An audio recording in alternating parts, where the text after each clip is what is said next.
Hi friends, welcome to J Pujuma tailoring. இப்போ என் கையில் என்ன இருக்குதுன்னு பார்த்தீங்கன்னா, இது வந்து பஸ்ட்டு ஹேம் டூல். இது வந்து நம்ம அயன் பண்ணுறதுக்கு யூஸ் பண்ணிக்கலாம். இதை நான் எதில் பண்ணேன் அப்படின்னா, இந்த ரைஸ் பேக் இருக்கா, வேண்டாத ரைஸ் பேகு, ஒரு வேண்டாத கிளாத்து, ப்ளஸ் வந்து வேண்டாத கட் பண்ணி தூக்கி போடுற துணி, இதை வச்சு தான் பண்ணேன். சொன்னால் நம்ப முடியுதா? வாங்க எப்படி பண்ணுறேன்னு காட்டுறேன். ஃபஸ்ட்டு நான் இதுக்கு என்னென்ன எடுத்திருக்கேன் அப்படின்னா, ஒரு சின்ன கார்ட்போர்டு அட்டையை தான் நான் எடுத்திருக்கேன். ஏன்னா வந்து பேட்டர்ன் வந்து நம்ம பண்ணணும். ஸோ ஃபஸ்ட்டு என்ன பண்ணியிருக்கேன் அப்படின்னா, நான் ஒரு முக்கோணம் ட்ரா பண்ணியிருக்கேன். அது எப்படி பண்ணேன்னு காட்டுறேன். 4 இன்ச்சு கீழே அந்த பேஸ்மெண்ட் வந்து நான் 4 இன்ச் வந்து எடுத்திருக்கேன். எடுத்துட்டு இப்போ ஸ்ட்ரெயிட்டாக நமக்கு முக்கோணம் கிடைக்கணும் இல்லையா, அந்த 4 இன்ச்சை 2ஆல் டிவைட் பண்ணேன். அப்போ அது சென்டர் பாயிண்ட் வந்து 2ஆ, அந்த 2ஓட நேராக ஒரு கோடு போட்டுக்கோங்க. கோடு போட்டுட்டு 2 சைட்லேருந்து 4.5 இன்ச்சுக்கு அந்த முக்கோணத்தை நம்ம வந்து வரைஞ்சிக்கலாம். சரிங்களா? வரைஞ்சிட்டு இப்போ என்ன பண்ணணும், இந்த 3க்குமே மிட் பாயிண்ட் கண்டுபிடிக்கணும். இந்த 4க்கு 2 வந்து மிட் பாயிண்ட்டா, 4.5க்கு 2.25 வந்து மிட் பாயிண்ட்டா, இதோட ஆப்போசிட்லேயும் 2.25 வந்து மிட் பாயிண்ட்டா. இப்போ எடுத்துட்டு இப்போது இந்த மிட் பாயிண்ட்டுக்கு நேராக ஆஃப் இன்ச் வந்து நம்ம வந்து எடுத்துக்கலாம். சரிங்களா? எடுத்துட்டு ஃப்ரெஞ்ச் கர்வ் வச்சு நம்ம அந்த 2 பாயிண்ட்டையுமே ஜாயின் பண்ணுற மாதிரி அந்த ஆஃப் இன்ச்சு ப்ளஸ் வந்து இந்த கார்னர் டு இந்த கார்னர் வந்து டச் பண்ணுற மாதிரி ஃப்ரெஞ்ச் கர்வ் வச்சு வரைஞ்சிக்கலாம். 3 சைடுமே இப்படி வந்து வரைஞ்சிக்கோங்க. வரைஞ்சிட்டு ஸ்டிச்சிங் அலவன்ஸ் வந்து ஆஃப் இன்ச் வந்து நான் வந்து கொடுத்துருக்கேன். சரிங்களா? ஆஃப் இன்ச் வந்து கொடுத்துக்கோங்க. பிகினராக இருந்தாலும் சரி, நல்லா பண்ணுறவங்களா இருந்தாலும் சரி, இந்த மாதிரி பண்ணிக்கோங்க. இந்த பஸ்ட்டு ஹேம் வந்து எதுக்கு வந்து நமக்கு அழகாக நமக்கு வந்து அந்த ஷேப்பை வந்து என்ஹான்ஸ் பண்ணி கொடுக்கறதுக்கு ரொம்ப ஹெல்ப்பாக இருக்கும். சரியா? இப்போ நான் வந்து ட்ரா பண்ணிட்டேன்னா, இப்போ நான் வந்து உங்களுக்கு அதை அந்த பேட்டர்ன் எல்லாத்தையும் எழுதுகிறேன். ஸோ 4, 4.5 இன்ச்சு மேலே வந்து நான் ஆஃப் இன்ச் வந்து எடுத்திருக்கேன். நான் ஸ்டீம் அலவன்ஸும் வந்து ஆஃப் இன்ச் கொடுத்துருக்கேன். ஸோ இதுதான் வந்து நம்ம பஸ்ட்டு பேட்டர்ன் வந்து நம்ம எடுத்தாச்சு. கீழே வந்து பாட்டமுக்கு வந்து இப்போ எடுத்துக்கலாம். பாட்டமுக்கு நான் என்ன பண்ணியிருக்கேன் அப்படின்னா 2.5. சரிங்களா? ரேடியஸ் வந்து 2.5 வந்து நான் எடுத்திருக்கேன். இந்த மாதிரி காம்பஸில் எடுத்துக்கோங்க. ஸ்கேல், அதாவது டேப் யூஸ் பண்ணால் டேப் மட்டும் யூஸ் பண்ணுங்கள். ஏன்னா இல்லைன்னா மெஷர்மெண்ட் வந்து சேஞ்ச் ஆகும். இந்த மாதிரி 2.5 இன்ச் எடுத்து ஃபஸ்ட்டு வந்து நான் வந்து ட்ரா பண்ணிக்கிட்டேன். ஓகேவா? நமக்கு ப்ராப்பரான ரவுண்டு ஷேப் கிடைக்கணும்னா காம்பஸ் தான் வந்து பெட்ரு. அடுத்தது ஆஃப் இன்ச் வந்து ஸ்டிச்சிங் அலவன்ஸ். அகெயின் வந்து 3 இன்ச் வந்து நான் எடுத்து ஆஃப் இன்ச், அதாவது 3 இன்ச்சுக்கு 2.5 இன்ச்சுக்கு ஒரு ரவுண்டும் 3 இன்ச்சுக்கு ஒரு ரவுண்டும் வந்து நான் வந்து எடுத்திருக்கேன். ஓகேவா? நான் சொல்கிற மெஷர்மெண்ட்லேயே பண்ணுங்கள், கரெக்டாக இருக்கும். நீங்கள் மெஷர்மெண்ட் சேஞ்ச் பண்ணிங்கன்னா வந்து ரேடியஸ் வந்து சேஞ்ச் ஆயிரும். ஓகேவா? இப்போ வந்து நான் இதே கட் பண்ணி எடுத்துட்டேன். சரிங்களா? கட்டிங்கை காட்டினா வீடியோ லென்த்து போகும், அவ்வளோதான். அந்த ஆஃப் இன்ச் வந்து சீம் அலவன்ஸில் கரெக்டாக அந்த ஷேப்புக்கு கட் பண்ணி எடுத்துக்கலாம். எடுத்துகிட்டு இப்போ கிளாத் வந்து காட்டன் கிளாத்தாக தான் நீங்கள் எடுத்துக்கணும். அப்போ தான் வந்து அயன் பண்ணுறதுக்கும் ரொம்ப நல்லது. நீங்கள் வேறு ஏதாவது நைலான், இந்த ரேஷன் வேஷ்டி அந்த மாதிரிலாம் எதுவும் எடுக்க வேணாம்.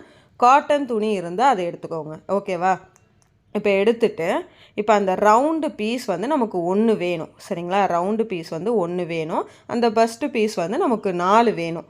ரவுண்டு பீஸ் 1, பஸ்ட்டு பீஸ் வந்து 4 வேணும் நமக்கு. இப்போ எடுத்தாச்சு பாருங்கள், நான் கவுண்ட் பண்ணி வேற காட்டுறேன். 1, 2, 3, 4 பீஸ் வந்து எடுத்துக்கோங்க. எடுத்துகிட்டு இதை ஓரம் வச்சுக்கலாம். அகெயின் வந்து இப்போ ரைஸ் பேக்கில் நம்ம என்ன பண்ண போகிறோன்னா, இந்த கார்னர்லாம் நம்ம கட் பண்ணி எடுத்துக்கலாம்.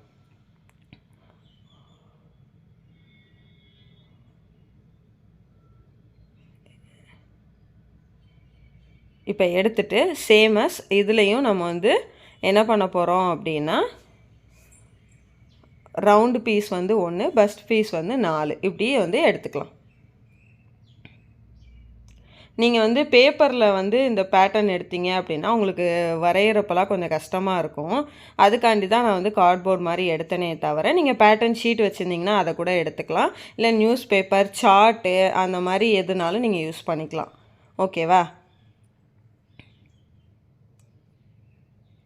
இப்போ எடுத்தாச்சு. அடுத்தது பஸ்ட் பீஸ் வந்து எடுத்துக்கலாம்.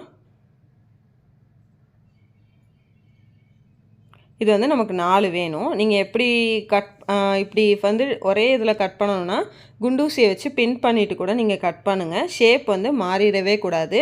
மாறிட்டால் நமக்கு வந்து இந்த பீஸும் அந்த ரவுண்டு பீஸ்லேயும் அட்டாச் பண்ணுறப்ப நமக்கு கஷ்டமாயிரும்.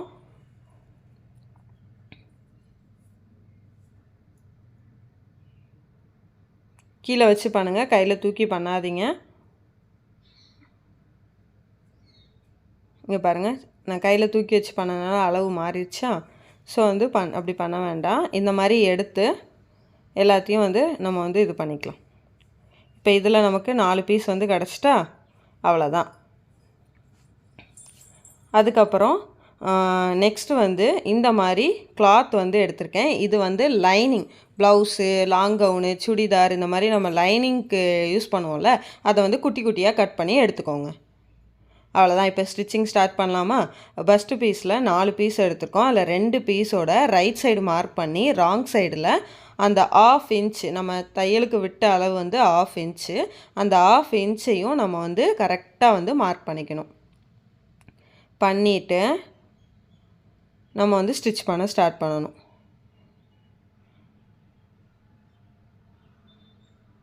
½ இன்ச்சு,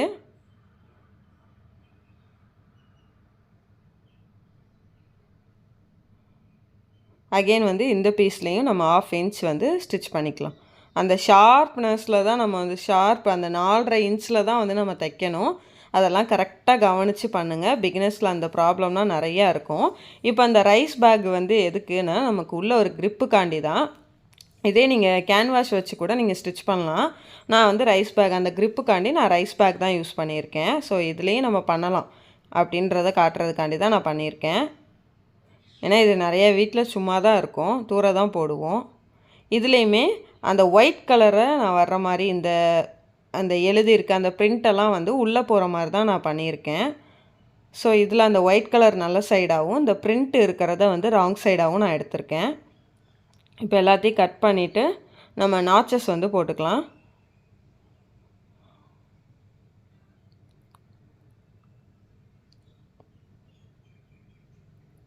நாச் வந்து போடுறப்போ மெதுவாக போடுங்க. எக்ஸஸான ஃபேப்ரிக்லாம் வந்து நான் வந்து இப்போ நம்ம 1/2 இன்ச்சுக்கு வந்து நம்ம இதை வந்து எடுத்துருக்கோம் இல்லையா, இதை வந்து நம்ம கொஞ்சம் கட் பண்ணிக்கலாம். கட் பண்ணிவிட்டு கூட இந்த வி ஷேப்பில் நாச்சஸ் வந்து நம்ம போட்டுக்கலாம். ஏன்னா நமக்கு கொஞ்சம் உள்ளே வந்து பங்கியாக தெரியாமல் இருக்கும், அவ்வளோதான். நான் இதை வந்து ஃபஸ்ட்டே கட் பண்ணிவிட்டு உங்களுக்கு நாச்சஸ் வந்து போட்டு காட்டியிருக்கணும். பரவாயில்ல, நீங்கள் அதே மாதிரி கட் பண்ணிவிட்டு போட்டுக்கோங்க.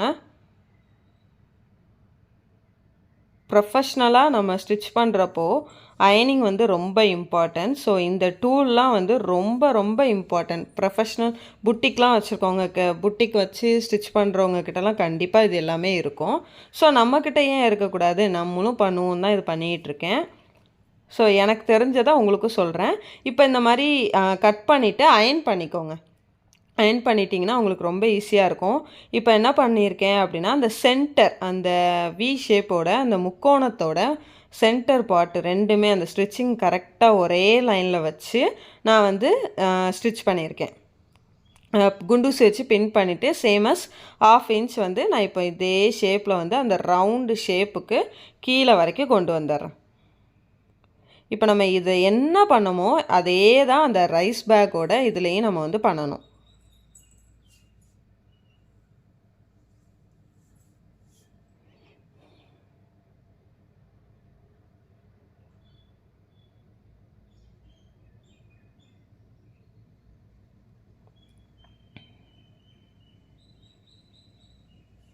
பண்ணிவிட்டு இப்போ இதுலேயும் வந்து நம்ம வந்து கட்டிங்ஸ் வந்து போட்டுக்கலாம். கட்டிங்கும் போடலாம், நீங்கள் நாச்சஸும் போட்டுக்கலாம்.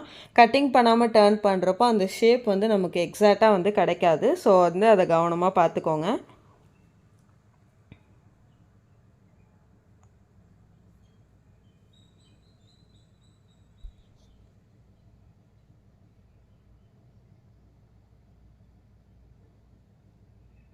அவ்வளோதான். இப்போ பாருங்கள், அந்த பஸ்ட்டு ஷேப்புக்கு நமக்கு அந்த கப் ஷேப்புக்கு நமக்கு எவ்வளோ அழகாக கிடச்சிருக்குன்னு. இப்போ இதே மாதிரி நம்ம அந்த ரைஸ் பேக்லேயும் பண்ணிக்கலாமா? சேமஸ் நான் வந்து இதில் வந்து அந்த 1/4 இன்ச்சை 1/4 இன்ச்சாக கட் பண்ணிவிட்டு சின்ன சின்ன நாச்சஸ் வந்து பக்கத்துலேயே போட்டுக்கிறேன். கிளாத் வேறு, ரைஸ் பேக்கோட திக்னஸ் வந்து வேறு இல்லையா, ஸோ நான் வந்து கிட்ட வந்து நாச்சஸ் வந்து போட்டுக்கிறேன். சேமஸ் இப்போ பாருங்கள், அதுலேயே மாதிரி நம்ம பண்ணிக்கலாம். நமக்கு அந்த ஷேப், அந்த பஸ்ட்டு ஷேப் வந்து எக்ஸாக்டாக கிடைக்கும். ஆனால் அயர்ன் பண்ணுறப்போ நமக்கு வந்து ப்ராப்பராக பண்ண முடியாது இல்லையா? இந்த ஹேம் டூலில் வந்து நம்ம வச்சு பண்ணுறப்போ நமக்கு வந்து அந்த ஷேப் கரெக்டாக கிடைக்கும். அவ்வளோ ஃபினிஷிங் வந்து பக்காவாக இருக்கும். ஒரு புட்டிக் ஸ்டைல்லே நம்ம வந்து டெய்லரிங் ஷாப்பாக வச்சுருந்தாலுமே நம்ம புட்டிக் ஸ்டைலில் அவங்களுக்கு வந்து ஃபினிஷ் பண்ணி கொடுக்க முடியும். என்ன கொஞ்சம் வேலை மெனக்கெட்டு நம்ம பண்ணுற மாதிரி இருக்குமே தவிர, மற்றபடி பண்ணி வச்சிட்டோன்னா அது பாட்டுக்கு இருக்கும் நமக்கு. ஸோ சுற்றி வந்து அந்த 1/2 இன்ச்சுக்கு வந்து இதுலேயும் தையல் போட்டுடலாம். நீங்கள் எந்த அளவுக்கு ஸ்டிச்சிங் அலவன்ஸ் விட்டுருக்கீங்களோ அது அளவை நீங்கள் கண்டிப்பாக ஸ்டிச் பண்ணால் மட்டும்தான் பேட்டர்ன் வந்து கரெக்டாக வந்து நமக்கு வந்து ஃபிட் ஆகும். இல்லைனா வந்து கண்டிப்பாக வந்து செட் ஆகாது. அதை நல்லா கவனிச்சுக்கோங்க.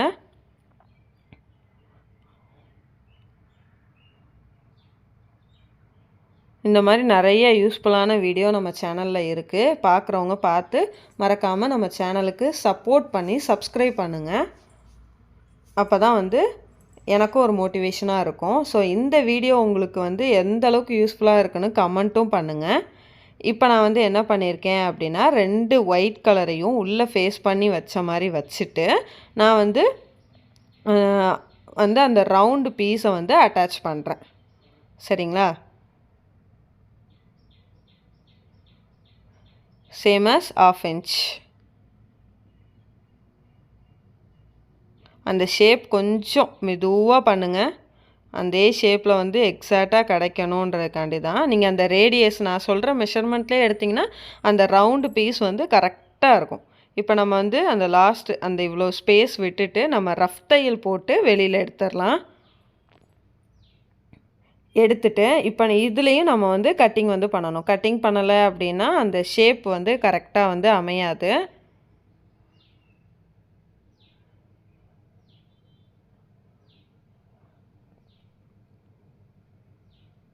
கட் பண்ணிக்கலாம், இல்லை வி நாச்சஸ் வந்து போட்டுக்கலாம், அதெல்லாம் உங்கள் இஷ்டம். நம்ம இதுக்குன்னு ஒரு செலவுமே பண்ண போகிறதில்ல. இருக்கிறத வச்சு தான் நான் எல்லாமே பண்ணி காட்டியிருக்கேன். அதனால் நீங்கள் வந்து ஃப்ரீயாக இருக்கிற டைம் இருந்தீங்க அப்படின்னா கண்டிப்பாக இதை பண்ணி வச்சுக்கோங்க. உங்களுக்கு ஃப்யூச்சரில் ரொம்ப யூஸ்ஃபுல்லாக இருக்கும். இப்போ இதை ஃபுல்லாக அழகாக நம்ம திருப்பி விட்டுக்கலாம். ஸ்டிச்சஸ் எல்லாமே உள்ளே போயிடும். பாருங்கள், அழகாக அந்த ஷேப் வந்து கரெக்டாக நமக்கு எல்லாமே உள்ளே போயிடும். இப்போ என்ன பண்ண போகிறோம் அப்படின்னா, இப்போ அந்த கட் பண்ணி வச்சுருக்கோம்ல கிளாத்து, இதை ஃபுல்லாத்தையும் உள்ளே வந்து டம்ப் பண்ண போகிறோம். ஓகேவா? நான் டம்ப் பண்ணிட்டு காட்டுறேன். இப்போ ஃபுல்லாகவே நான் எடுத்துட்டேன். இப்போ பாதி ஒரு 3/4 வாசி வந்து நான் வந்து கிளாத் வந்து போட்டிருக்கேன். சரிங்களா? போட்டுட்டு இப்போ அகெயின் வந்து நான் இந்த இதுலேயுமே வந்து இந்த ரவுண்டு பீஸையும் வந்து ரைட் சைடு 2ம் ஃபேஸ் பண்ணி இருக்கிற மாதிரி, ராங் சைடு மட்டும் வெளியில் இருக்கிற மாதிரி வச்சு நான் இதையும் ஸ்டிச் பண்ணிக்கிறேன். ஒரு 3/4 வாசி ஸ்டிச் பண்ணிக்கோங்க. நான் வந்து 3/4 பங்குக்கும் கம்மியாக தான் நான் ஸ்டிச் பண்ணியிருக்கேன். அப்போ வந்து கைத்தையல் வந்து போடுற மாதிரி இருக்கும் உங்களுக்கு. சரிங்களா? பண்ணிவிட்டு இதை ரஃப் தையல் போட்டு ஸ்டார்ட் பண்ணி ரஃப் தையல் போட்டு முடிச்சுக்கோங்க.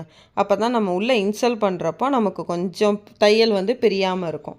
ஸோ இப்போ இதை வந்து உள்ளே இன்சல் பண்ணிக்கலாம். அந்த ஷார்ப்னஸில் தான் அந்த கரெக்டாக அந்த பீஸ் வந்து இருக்கணும். கீழே வந்து அந்த ரவுண்டு ஷேப்புக்கு அந்த ரவுண்டு பீஸ் வந்து கரெக்டாக இருக்கிற மாதிரி உள்ளே வச்சுக்கோங்க. கொஞ்சம் கஷ்டமாக தான் இருக்கும். ஸோ உள்ளே இன்சல் பண்ணிட்டு உள்ளே அட்ஜஸ்ட் பண்ணிடுங்க. ஓகேவா? அப்போ தான் வந்து நமக்கு வந்து அந்த கரெக்டான எக்ஸாக்ட் ஷேப் வந்து கிடைக்கும். கொஞ்சம் பாருங்கள், நானே எவ்வளோ ரொட்டேட் பண்ணி தான் அதில் இன்சல் பண்ணிகிட்ருக்கேன். ஸோ வந்து கிடச்சிருச்சா நமக்கு அந்த ரவுண்டு பீஸ் ரவுண்டில் இருக்கணும். அந்த பஸ்ட்டு பீஸ் பஸ்ட்டுக்கிட்ட இருக்கிற மாதிரி வச்சுட்டு இப்போ வந்து எந்த அளவுக்கு உள்ளே வந்து பீஸ் வந்து உங்களால் தம்ப் பண்ண முடியுதோ அந்த அளவுக்கு உள்ளே வந்து குட்டி குட்டியாக கட் பண்ண பீஸ் தான் இன்சல் பண்ணணும். பெருசாக இன்சல் பண்ண வேண்டாம். சரிங்களா? எந்த அளவுக்கு சின்ன சின்னதாக பீஸ் இன்சல் பண்ண முடியுமோ அந்த அளவுக்கு இன்சல் பண்ணிடுங்க. லாஸ்ட்டாக நமக்கு அந்த ஷேப் வந்து கிடச்சிரும். சரிங்களா? இப்போ நான் முடிஞ்ச அளவுக்கு பண்ணிவிட்டு இப்போ ஒரு நீடில் த்ரெட் இனிமேல் நம்ம மிஷினில் தையல் போட முடியாது. ஸோ வந்து கையில் தான் வந்து நம்ம ஸ்டிச் பண்ணுற மாதிரி இருக்கும். ஃபஸ்ட்டு வந்து நீங்கள் அந்த ரைஸ் பேக்கை வந்து ஸ்டிச் பண்ணி முடிச்சுருங்க. அதுக்கப்புறம் மேலே இருக்கிறத வந்து நம்ம ஸ்டிச் பண்ணிக்கலாம். சரிங்களா? நான் வந்து ஸ்டிச் பண்ணிவிட்டு உங்களுக்கு காட்டுறேன். சிம்பிள் தான். நம்ம எப்போவுமே ஒரு துணி கிழிஞ்சால் நம்ம வீட்டில் வச்சு எப்படி ஸ்டிச் பண்ணுவோமோ அதே மாதிரி பண்ணிக்கோங்க. இதுக்கு கொஞ்சம் பொறுமை ரொம்ப முக்கியம். ஸோ ரைஸ் பேக் வந்து திக்காக இருக்கும்ல, அதனால். அதுக்கப்புறம் மேலே இருக்க க்ரீன் கலர் கிளாத்துக்கு நான் ஒரு ஃபினிஷிங்காண்டி க்ரீனே த்ரெட் எடுத்திருக்கேன். ஸோ நீங்கள் நீடில் எப்படி எடுப்போமோ எடுத்து அதே மாதிரி ஸ்டிச் பண்ணிக்கோங்க. அவ்வளோதான். உள்ளே வந்து கரெக்டாக அந்த பஸ்ட்டு ஹேம் வந்து ஃபிட் ஆனதுக்கப்புறம் நம்ம மேலே போட்டிருக்க இந்த கிளாத்துமே அதோட ப்ராப்பராக செட் ஆயிரும். இப்போது அவ்வளோதான். நான் ஓவரால் ஸ்டிச் பண்ணி முடிச்சுட்டு இப்போ அந்த ஷேப்புக்கு நான் அட்ஜஸ்ட் பண்ணிக்கிட்டு இருக்கேன். பாருங்கள் எவ்வளோ அழகாக இருக்குன்னு. இதை நம்ம வச்சு நம்மளோட டாட் வந்து போட்டு நம்ம அழகாக அயர்ன் பண்ணலாம். நமக்கு எந்த ஷேப்பில் அயர்ன் பண்ணணுமோ அது எல்லாமே அழகாக நமக்கு பண்ணி கொடுத்துரும். அவ்வளோதான், நம்ம பஸ்ட்டு ஹேம் டூல் வந்து ரெடி ஆயிடுச்சு. இந்த மாதிரி உங்களுக்கு வேணும்னா பண்ணிக்கோங்க. ரொம்ப யூஸ்ஃபுல்லாக இருக்கும். இந்த வீடியோ உங்களுக்கு பிடிச்சிருக்கு அப்படின்னா மறக்காமல் நம்ம சேனலை சப்ஸ்கிரைப் பண்ணுங்கள். பக்கத்தில் இருக்க பெல் ஐக்கானே கிளிக் பண்ணுங்கள். அப்போ தான் நான் போடுற வீடியோ உங்களுக்கு உடனே வரும். தேங்க்யூ.